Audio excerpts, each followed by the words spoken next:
Unplugged, we have a big week of releases this week. We have Alexa Aston's as the final book in the Duke's Done Wrong series, Destiny with the Duke. We have Emily EK Murdoch's Governess of Prodigious Skill, which is book 3. Book 4. Book 4. I know they're coming together. And Ruth Casey's The Lady and Her Quill. And that's book 1 of the ladies. I have to look at it to make sure I get it right. The Ladies of Summer by the Sea. I love the title of that series. So thank you so much for joining us this week. We're going to talk to the ladies and get a little bit more information about the books. And then we were talking about writing process before we came on.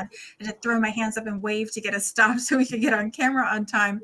So maybe we could talk a little bit more about that after we get a chance to go over the books, if that's all right with everyone. Yeah, so, sounds great. We're going to flip order this time, and we'll start with Alexa. Can you tell us a little bit about your Duke's Destiny with the Duke? Okay. I'm in mourning today because today is the release of the last book in the series. And I know that Emily and Ruth are the same way. It's just, you hate to say goodbye to these characters, because the way I write my series, I do them as standalone. So you could pick up book 3, book 5, it wouldn't matter. But the characters, both hero and heroine from all the other series, make an appearance, sometimes large, sometimes small.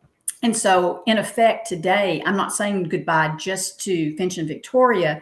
I'm saying goodbye to 5 different couples. And it like I said, it's a little bit bittersweet. Finch is the last of the Turner Terrors. These are 5 boys that were accused by their families of doing something very, very wrong, enough to ostracize them from the family. And they've been sent off to a Turner Academy. And these 5 wound up in the same dormitory room together. And they bonded from the first moments that they met each other. And so they have created a family of their own. And as each heroine has come into the story and married a Turner Terror, they've been incorporated into this made from scratch family. And so today we get Finch's story. And the thing is, Finch has been a little bit of a man of mystery. The other Turner Terrors admitted to their fellow Terrors what they were accused of. And Finch has been radio silent. He just didn't want to talk about it. And they accepted him the way, he was. So the readers have really been wondering what his story was about. And so we do find out what his story is. We find out how damaged his soul is. He's the only terror that did not go off to the Napoleonic Wars. He stayed home and was a vicar. And I'd never written a vicar before. So it was interesting doing a little research on that and what his activities would be. But as fate may have it, he becomes a duke, as all 4 of his friends have.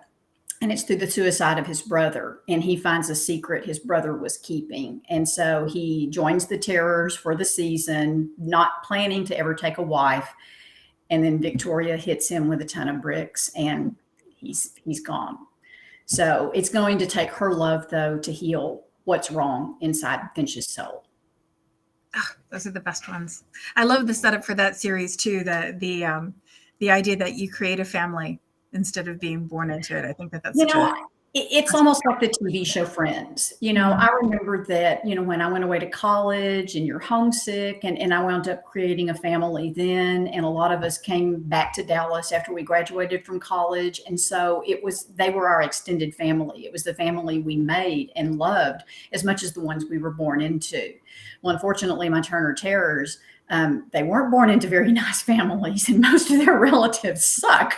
So the good thing about this final book is Finch feels like his mother let him down, and she actually steps up and gives him some very good advice, which leads him in the right direction and helps him find his happily ever after. So, like I said, just like the Friends TV show, my Terrors are that family that they've created on their own. Cool. Well, I know it must be bittersweet saying goodbye to the entire family today. I'm hoping I'll have a chance maybe down the road to do one of those Christmas novellas. I've done 2 novellas about Luke and Caroline St. Clair from my St. Clairs. And so I haven't had to say goodbye to the St. Clairs. I keep, going back to the well for more. And so maybe I'll be able to do that for the Terrors also down the road. Well, fingers crossed. And your next series is The London Gentleman? Yes, it's called Second Sons of London. There'll be 7 books rolling out between February and November of next year. So we get a longer series this time, not the 5 books. We get 7. Yes. I'm very excited about this. Cool. I'm excited about that one too. And I love this. I love the series title for that one. So Emily, you're the Governess Bureau. And A Governess of Prodigious Skill is book 4. I got it right this time. Book 4, yeah. So as I'm sure all our lovely listeners and readers can tell, I'm the British one. I'm hailing from just outside Bath. So it's evening here. I haven't just hid in a cave. It's at the end of the day. And I have to completely agree with Alexa on the bittersweet. I submitted to my editor the last book of this series, which is book 6 at the beginning of this week. So yeah, it's exciting to celebrate book 4 coming out, and it's sad to think about book 6 in the end. But book 4 is really interesting because we're pretty much halfway through the series of 6. So for those following the Governess Bureau, you'll know all about it. But for those who haven't kind of dipped their toe in, Miss Vivian Clark sets up the Governess Bureau to supply the absolute best governesses for the nobility and gentry of England and Ireland. And of course, there are 3 very simple rules. You've got to know your stuff. You've got to be impeccable with great reputations. You've got to bring a special skill. You can't just be anyone. And you mustn't fall in love. And unfortunately, most of the governesses are having problems with the 3rd rule. So in my book, A Governess of Prodigious Skill, Vivian Clark is finding it a little difficult now. There's starting to be a little bit of scandal around the Bureau. We're starting to find it a bit difficult to secure the best governesses. So she's starting to find ladies who aren't the typical sort of governess that you would typically find. So she finds Miss Helena Patrick, who is not a governess. She's an actress down on her luck, and she's absolutely desperate to hide that fact from her new employer because she hopes that one day she'll be able to return to the stage. Unfortunately, if Miss Vivian Clark's going to keep her reputation, everyone's got to think that Helena is a governess, and very well practiced indeed. And of course, hijinks commence. I have to do a big shout out to our wonderful author, also Dragonblade Sandra. She's really encouraged me to create characters who have diversity in ability and disability. And she really inspired me when I was writing this book. And I have a character who's a secondary character, brother of the hero, who has agoraphobia, who's terrified of leaving his house. So there's this really intense kind of build-up in the book where Helena arrives at this mysterious house filled with adult siblings who all have these secrets. They're trying to protect each other. She has secrets of her own. And eventually everyone ends up accidentally blackmailing or discovering secrets of each other in complete misunderstandings. I think hijinks is the best one to describe this. But of course, happily ever after. Well, 6 books is a short series for you. It is short for me. So the first series that I had with Dragonblade, Never the Bride, or the Always series, as most of my readers call it. So Always the Bridesmaid, Always the Chaperone, Always the Wallflower. And that was 12 books. It was intended as 12 books because I had the very inconvenient situation of 12 characters, all heroines, walking into my mind and demanding books. And so I went to Violetta and to Catherine and I said, look, this is our first series together. There's 12 of them. How do we feel about that? And Catherine, bless her, was like, let's start with 6. Let's just see how it goes. But they got such a wonderful reception from our glorious readers that did continue to 12. This one is 6 because there's a very clear arc around the 6, so you can absolutely read them in any order. But Vivian Clark's kind of, as a secondary character, appears in every book. She's continuously trying to regain control of her governesses. And so there comes a point where after 6 books, I think the Governess Bureau would have been too much scandal to legitimately. You can't keep pairing them up and expect it to keep going well. Yeah, so very excitingly, I have other series planned with Dragonblade, which are again longer. So for people who are looking for that, as Alexa said, seeing secondary characters pop up, seeing them happily married and having children, or supporting the characters through trials and tribulations of their own. I really love that. So I'll be returning to that for future series. It's interesting. The covers for the Always series are so gorgeous, and they're a woman on the cover by herself. Your governess books, Facebook thinks are too sexy for Well, I mean, I have all trouble credit, every time I go to advertise them. I have to say, all credit no, to no. Dar. You know, they are amazing. All of her, I don't think I've ever seen a bad cover that she's ever done. I don't think it's possible for her to do. I think potentially for the next series, which is, I don't want to give too much away because it's not been announced, but it's a 3-generational matriarch saga. Oh, That's wow. all I'll say. Really? So it's a family that all the inheritance and the name goes down the female line. So I think that might work better to have individual women on the covers, and I think that might help you, Evelyn, in terms of getting Facebook to like them. The covers are gorgeous. It's just that every time I put a set of ads up, Facebook's like, nope. And then I have to go back and say, no, really, it's a historical romance. I promise. There's nothing dodgy here. And it's just too exciting. There's too much excitement. It's too exciting. So Ruth, this is a brand new series for you. First book in the brand new series, and the cover for your book is gorgeous too. I love the lady in gray in front of the window. I love that. I love that cover. I loved it when it came across my desk. So, can you tell us a little bit about your book in the series? Sure. The name of the book is The Lady and Her Quill, and I'm going to give you a little bit of backstory first. So when I released my very first book back in 20, it was a time travel, and it was the story about a woman who's in this century who falls back 400 years. When my publisher gave me the book, they changed the title, which was okay. It came out to be Night of Ruins. It was about her, but that's okay.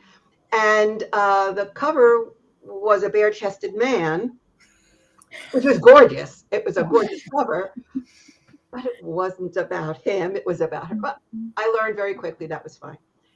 Anyway, I was very excited about that book. It was the very first book I had ever published, and it was done by a big publisher. And I read the reviews, and the reviews were really very good. I had lots and lots of 5-star reviews. And then there was this 1-star review. And being new to the business, I said, okay, I can take this. I can learn from it. Mm-hmm. So I read the review, and I was Don't do it. See, and it was not about the book. It was not about the book. It was me. But this person didn't know me, because I got to tell you, my son is in cybersecurity. I had him look to see if he could figure out who it was. Oh my God. So anyway, long story short, it was not a nice review. Okay, we're going to skip forward to The Lady and Her Quill. This is a Regency story. It happens about 1814, 1815. And this is a woman who has stories in her head. They just come to her head. And she writes them down, and she has found a publisher. And she is 5 books into this. And at this time, the only way she could get published is to sell the copyright. And now she wants a little bit more control, because my stories are all about women who have control. And she goes to her publisher, and she sees the review of her latest story. She has book 6 in her hand to hand in, and she's devastated. And her what goes on in her head is, they found me out. I'm really not a writer after all. So she has a little bit of imposter syndrome, and she is really devastated, especially the last paragraph of the review, when her book is compared to another author's. This author, really, well, she doesn't know who it is, but it's an abbreviated name. So she's going to go home from London and go up to Summer by the Sea, where she lives, and she's going to do a reading at the Circulation Library. And she finds out that this J.C. Melrose is going to be reading as well. And she's devastated, doesn't know what to do. Until she finds out, and I'll give you give you a short story, that J.C. Melrose is really very handsome. It's Justin Caulfield, and they decide that they're going to their publishers is the same person. They're both published by the same person, and the suggestion is for them to write a book together, because she writes a dynamite female and he writes a dynamite male, and if they got together, they would have a dynamite book. So they were on a challenge to see who can write the best book. And Justin is a retired captain from the Napoleonic War, and there is one nemesis that has been after him throughout his military career, and he has to face him in Summer by the Sea, and our poor lady Alicia gets in the way. So how does he save her, and how does she save him? So that is basically the story of the lady and her quill. So the Summer by the Sea, the Ladies of Summer by the Sea, is a series about a group of graduates from Mrs. Bainbridge's Summer by the Sea female seminary. All of the women in the 3 books in this series, hopefully there'll be 6 hopefully I can move it off to 6, these women all have skills that are not necessarily customary. For Lady Alicia, it is writing. For our next heroine in our next book, The Lady and the Spy, she's really good at spy work. And for the 3rd book, The Lady and Her Duke, she's actually a doctor. Oh. So we have women who are being cultivated by Mrs. Bainbridge to bring out their skills and yet work within the confines of society.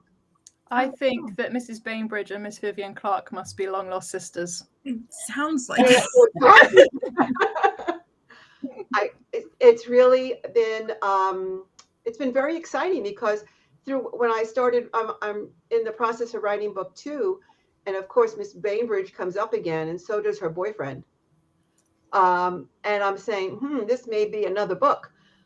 Yeah. So, and actually, her boyfriend is a retired officer from the war, and he has his own little group of guys who help him, because in this period of time, as you know, in the Regency, local militia were not available. So because Summer by the Sea is such a small little village where he has taken up residency, his fellows help him like a militia in the area. So I could see them having stories too. So I'm just really thrilled. I'm really thrilled with learning about the Regency. This is my first entree into this time period. I've been writing medieval for quite some time. So, big fan of medieval. That's my background. Yes. I know. I have another series which is about the seventh son of the seventh son and his brothers, and I'm dying to move that on as well. Anyway, but I truly am excited about this book. I love the cover. Dara did such a wonderful, wonderful job. I can't wait to show you the others, but I've been sworn to secrecy because they're not released yet. And I'm very excited about the way in which this book was received since it came out on Tuesday. Yeah. There's something just really lovely graphically about the cover to that one. It's like the windows and her standing in front of it, and the way it all fits together is really. It's absolutely breathtaking. And that wasn't, when I was asked what kind of covers I wanted, I thought I wanted something more romantic, more soft and gentle with the flowing gown. This was so much better. It really suited the story so much better. Strong cover, strong woman, strong. Yes. It's really cool. So it's interesting that you took an experience that you had, and I watched Alexa and Emily wave you off of the reviews when you were talking, because that's just never a good idea. It's just never a good idea. But it's interesting that No, you took that and turned it into something positive and something good. it So was really funny because the first pass of the edit, when I first did the rough draft, I went back and I copied that review, and I just wordsmithed it. And then I went, no, it doesn't really fit. But I have to tell you, the joy of writing it was like a retribution. It was like overcoming it. But I don't necessarily think it's a bad idea to look at them if you understand where they're coming from. When I read it all those years ago, the first time, I will admit I was devastated. Well, as writers, we're such sensitive souls, and I mean, I can have 999 great reviews, and it is that one that I read that winds up sticking with me and just staying with me and permeating me, and you just have to let it go. Yeah, Unless you can get a book out of it. Make that lemonade out of lemons. I stopped reading bad reviews when I had a first in series, and I was so excited about it, and I based it on my hometown. So I grew up in a really small, cute kind of Kent countryside little town. And one of the reviews was like 1 star, and then criticized my understanding of the geography of the town that I grew up in. And I was so furious, because never reply to bad reviews. That's one of the golden rules. Yes, right. And it was on Amazon, and so there wasn't even an option for me to do so. But I remember looking at it and this rage increased, and I was just like, what? And so what I do now is, if I even see that there is a bad review on my books, I go, okay, it's there. I'm gonna look it up. And I immediately go and I open up the Amazon page for one of Jane Austen's books, and I click to the 1 stars. And some of those reviews are so fun. I think if Jane Austen is getting one of them said 1 star, just people talking. And I thought, well, if Jane is getting that sort of review, then I'll take a few 1 stars, because I'm in good company. I think you're right, Emily. I really, really do. But some of these reviews are so, I mean, there was one review that I recently read that the woman it was a woman, and she was actually the first line is, "I'm an editor." And I went, oh, she's going to tell me that this is all about her, nothing about my book. Yeah. And it was really, it was almost funny. I really had a laugh about that one. Wow, it's very cool that you managed to make lemonade out of lemons. We were talking before we came on about writing process, and I know, Emily, you've talked about your writing process on one of these chats before. But could you guys just talk a little bit about whether you plot heavily, especially since you're starting new series now, and talking about characters interweaving and stuff, and how you get through a series and get to the end and still have, everybody makes sense with where they are. And who wants to go first? You go. First of all, I wanted to get my pen out this time, Emily, so I could write it down. Okay, here we go. Outlining the Murdoch Way 101. The first thing I do is I write a 1 sentence for every book in a series. So it could be something like, governess is an actress, pretends to be a teacher, meets Duke, who is hiding X, they fall in love. That's all it is. And then the next sentence is the next book, and so on. So I have an idea of where the whole series is going. And I always write where it could be standalone. Some series are more tied together than others. So some are like sibling groups, but some are just friends in society. Then for each book, I write a 1 sentence for every single chapter in that book. So I've got an outlining plan of 20 or up to 30 chapters of the sorts of beats you need to hit in a romance. And I map onto that 1 sentence for every single chapter. So who's in the chapter and what happens practically, and what's the emotional payout of that chapter? 1 sentence. Then for each chapter, I write usually a page, maybe a bit more, of like line by line what happens. So I'm just saying this out loud. I haven't got it in front of me, so bear with me. But Helena wakes up, remembers argument from yesterday, really irritated about this particular line, gets dressed, goes downstairs, breakfast with housekeeper. Housekeeper mentions mysterious sister, makes sure Helena is confused, goes to classroom. Teacher, student is irritated about mathematics, tries to tie in mathematics to actress career, almost gives away seat. It's that sort of thing. So like I know beat for beat what's happening in that chapter. And that's what I call deep plotting.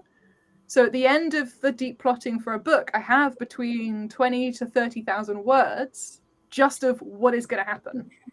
And then I can sit down and I can almost like a map follow the path that I've laid out for myself. And that means I can write really fast. Like a speed demon. I can do about 3,000 words in an hour. Oh, wow. And I can maintain that for between 4 to 5 hours with loo breaks. That's very important. Coffee or tea beside you while you're writing? It's always water. I don't drink tea or coffee. Isn't that weird? Really? I don't need caffeine. I just need that's so much better. creative energy. So once I've done that, once I've written the book, I edit it, obviously, but the editing is less structural and more line edit. And what I mean by that is I'm not editing like, oh my goodness, I forgot to tie up this loose end, or I mentioned this mysterious locket, or I mentioned this brother who I never mention again. Where is this brother? I don't have those problems. The problems I have is repetitive word use in a paragraph, or not enough dialogue in a scene, or, oh, actually, if I described this particular gown, then it's more obvious if she's not in that gown later.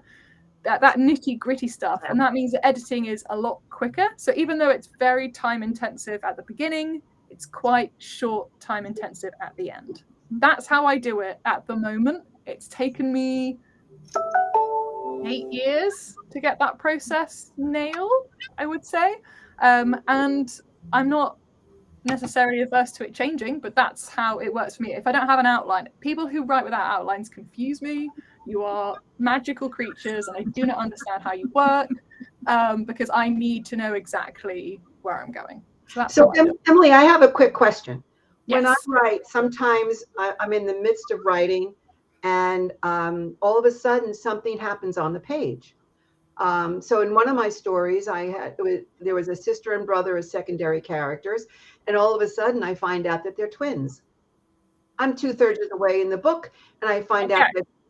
So does that happen to you when you do your Yes, but I have a plan for that because I'm that sort. So I have an editing list. So I have a list of frequent mistakes that I make in editing. So either things that my editor's been like, stop doing this, or I notice myself that I've got a filler words list. So things like simply, entirely, totally, really, like Awesome. Just delete a lot of those. And I also have a structural edits list, which I just have open in a tab all the time when I'm writing.